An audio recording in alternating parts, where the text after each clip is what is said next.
Welcome to my journey through the Bible. This will be applications that you can apply to your life and a little more in depth about the chapter. We are in First Chronicles chapter 11, verses 1 through 47. And we see that God brought David to his power.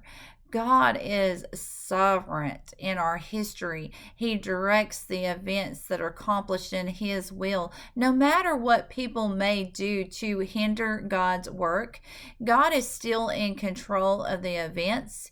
He works His will in those that He has chosen. God's promises are worth waiting for, even when God's timetable does not match up with our expectations or our desires. David waited 20 years from the time that Samuel had anointed him to be king before he took his rightful place on his throne. Now, David's power and his fame increased, and he became powerful because of the Lord, because he trusted in the Lord, because he waited on the Lord, because he followed what the Lord had asked him to do.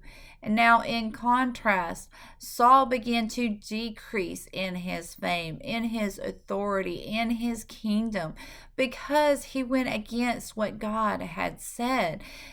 Saul wanted to have all the credit instead of giving the praise and the glory to the Lord that had put him in that place, that had delivered him from his battles, and that gave him victory. Now, those who crave to make a name for theirself risk losing the very recommendation that they so much crave. And we need to be like David. We need to care about being righteous, being honest, and do the excellent things that we can, but then leave the rest of it up to the Lord. Now, these men that were listed in this chapter, they were mighty men that ran into battle, and a lot of times against all odds. I mean, one man against 300 and he still won. That can only be God. One man goes up against one giant. Again, that's only God's hand delivering them, saving them. And they gave the glory to the Lord. Now, God is with us just as He was with these men. And when fear comes over us, a lot of times we become paralyzed. We run away from it. We want to hide from it because we're scared. But we have to face fear head on. We have to trust in the Lord that He is making our path smooth and clear, that He is beside us, He is fighting for us, and He is going to give us victory in every single battle, every single circumstance that we face. We have to trust the Lord.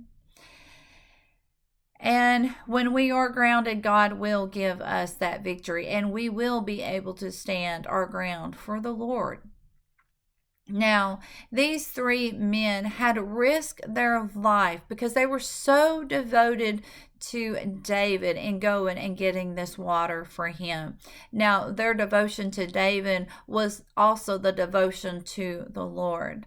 And David had recognized this devotion, so he poured out this drink offering to the Lord as a drink offering, because the only one that is worthy of this type of devotion is the Lord alone.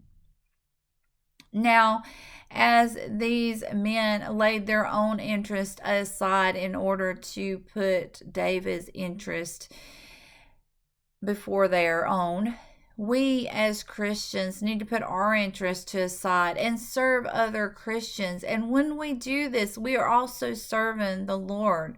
This is found in Romans 12, verse 10.